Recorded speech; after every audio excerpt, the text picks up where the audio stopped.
This week's Torah portion tells us about Jacob's preparations before the meeting with his brother Esau, how he sent gifts to Esau and split his camp in two. Then we read about the meeting itself, which was very dramatic, with hugs and tears, and then forgiveness. We read the horrible story of Dinah's rape and the ruthless murder of Shechem inhabitants by Simon and Levi, Jacob's son. And by the end of the portion, we read about Benjamin's birth. And with great sorrow, we part from Rachel, and soon after, from Isaac. But the most mysterious story in this Torah portion is also one of the most important events that influenced our nation. This is how we received our name, Israel, which means we struggled with people and with God and prevailed. This week, we read about the dramatic event of a man wrestling with an angel. The material, earthly forces are fighting with heavenly powers. And who will win? The Bible tells us that Jacob was alone on the bank of the Yabuk River, when suddenly a mysterious figure appeared before him and fought with him, covered by darkness. They are struggling through the night until dawn. Was there even a possibility for Jacob to lose? Everything Jacob had in his life was already on the other side of the Yabuk River. His family, his wives, and his children, all his property. Everything was already there. So he fought not only for himself, but for all of them, and he had to win. The impression I am getting from reading the Bible is that Jacob was a very strong man. He was a tough shepherd, able to withstand heat or cold, as he himself witnessed, a man of the field. All by himself, Jacob moved a large stone from the mouth of the well, a stone so heavy that only several shepherds together could roll it away, meaning that he had the strength of several people. And here he fought with and overcame an angel from heaven. And this angel blessed Jacob with these words: "Your name shall no longer be called Jacob, but Israel, for you have struggled with God and with men and have prevailed." Here I imagine God saying, "You prevailed, my son. You prevailed, my son." One of the most famous Talmudic stories is Achnai's stove.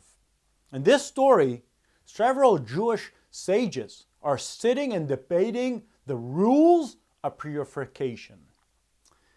Rabbi Eliezer was in minority. His opinion wasn't accepted by the others. So he called upon the forces of nature to prove to all others that he was right.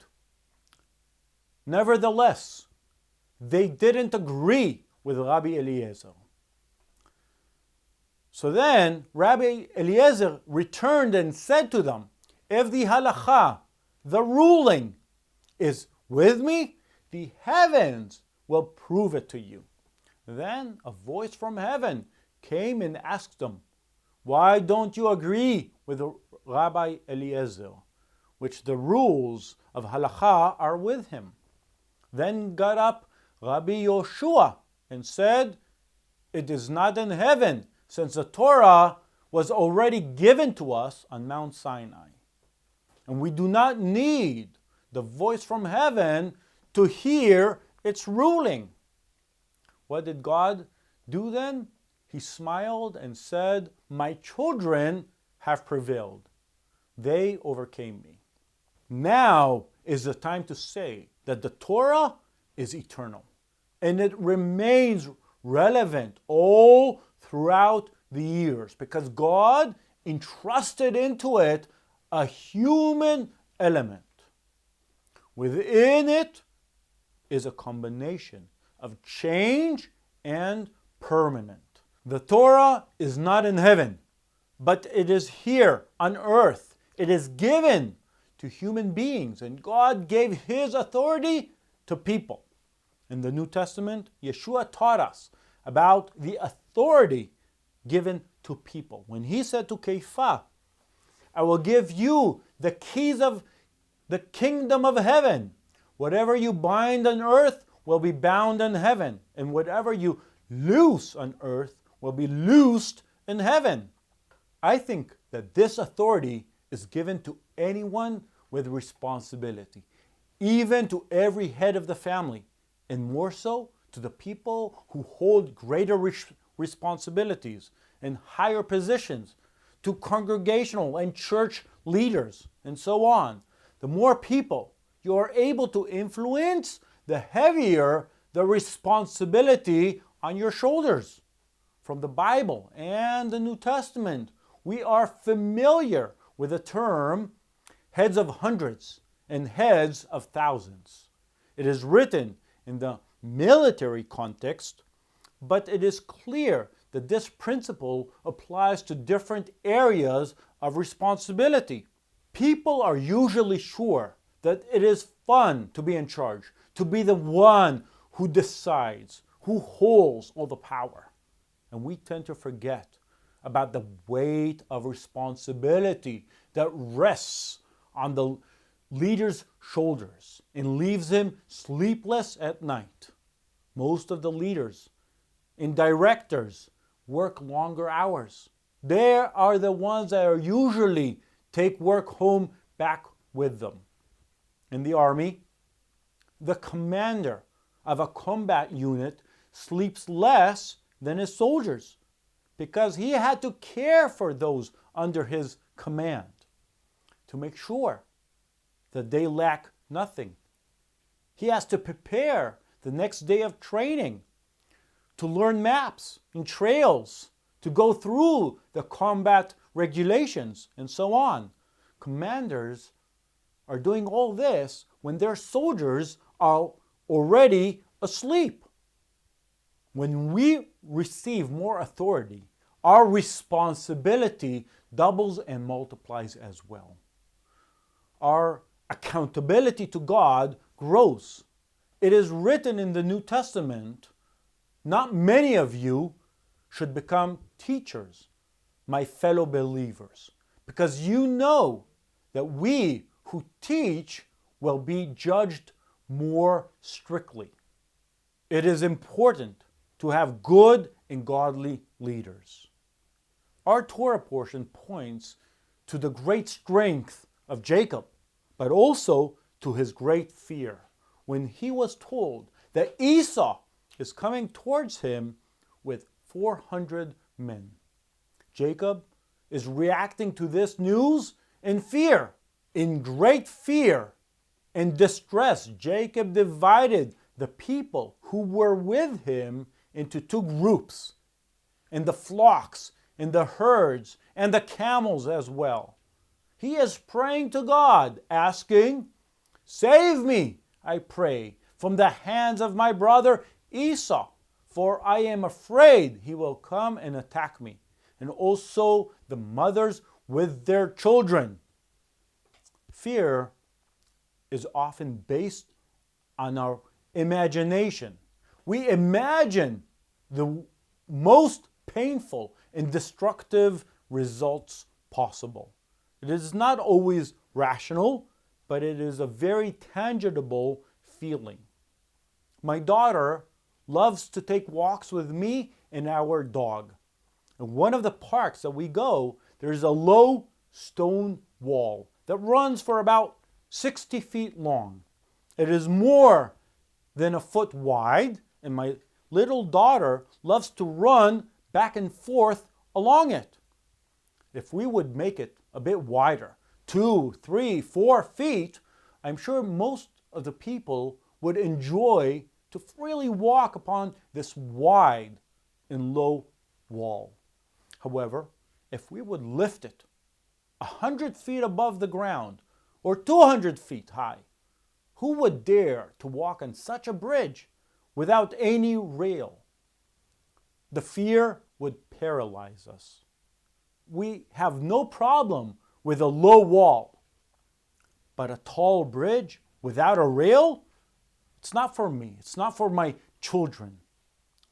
There is a famous saying of Rabbi Nachman from Breslov.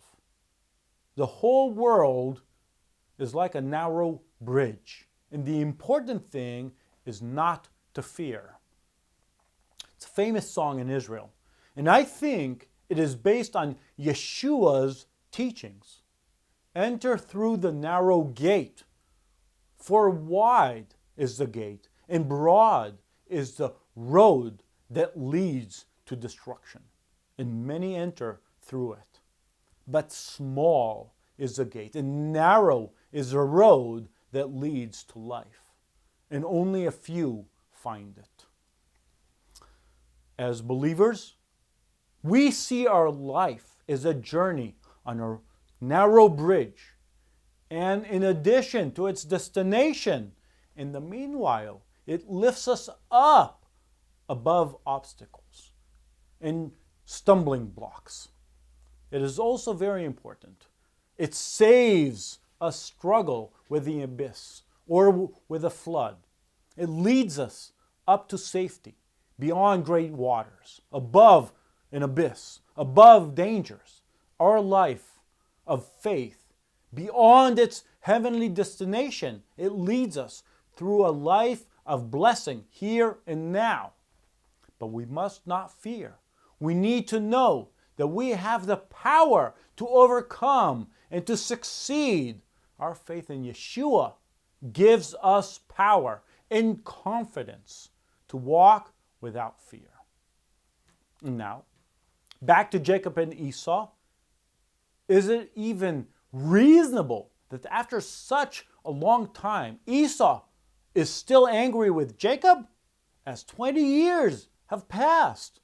We are not talking here about simply anger or disappointment, but the intent to murder.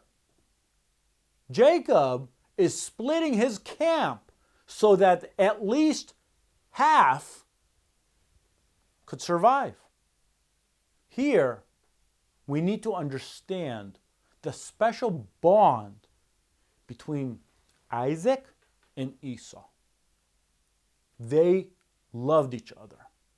And the protocol or ceremony for the firstborn blessing was extremely important. Jacob and Rebekah put a great effort in winning it, although by fraud, but it actually proves the importance of the firstborn position. Jacob hurt Esau and damaged this ceremony. The Torah describes the depth of shock and disappointment of both Isaac and Esau when they realized what had happened. It is written, Isaac trembled violently and said, "Who was it then that hunted game and brought it to me? I ate it just before you came, and I blessed him. And indeed, he will be blessed." When Esau heard his father's words, he burst out with a loud and bitter cry and said to his father, "Bless me, me too, my father." And Isaac answered him, "I can't. The blessing is already given, and I can't take my words back." But this is not all. Because Rebekah Esau's own mother conspired against him. Is there a greater, a more painful humiliation than this? I doubt it. The great anger turned into a burning hate mixed with a feeling of betrayal by the closest ones. Such feelings don't just disappear. Jacob is sure that Esau is still waiting for the opportunity to get his revenge for the betrayal, for the humiliation, for the pain. That is why the entire chapter of this Torah portion is dedicated to his preparations for the meeting with Esau. Nevertheless, their meeting ended up with hugs and tears. How so? The first option is to go back to our discussion on fear and to remind ourselves that fear is only in our imagination. It is always based on the worst possible outcome. The second option is to look at the different active steps taken by Jacob in order to appease his brother. Jacob is actually seeking Esau's favor. How did he do it? How did Jacob manage to appease his brother? First, he is sending him many gifts, and he humbles himself before Esau. He appears lower and weaker than Esau. So even if Esau wanted to hurt Jacob, such a humble attitude disables the anger and quenches the desire for revenge. Jacob succeeded to find favor in the eyes of his brother. People often find themselves in the situation of a power struggle, especially in the family, between parents and children, husbands and wives. How do these power struggles look like?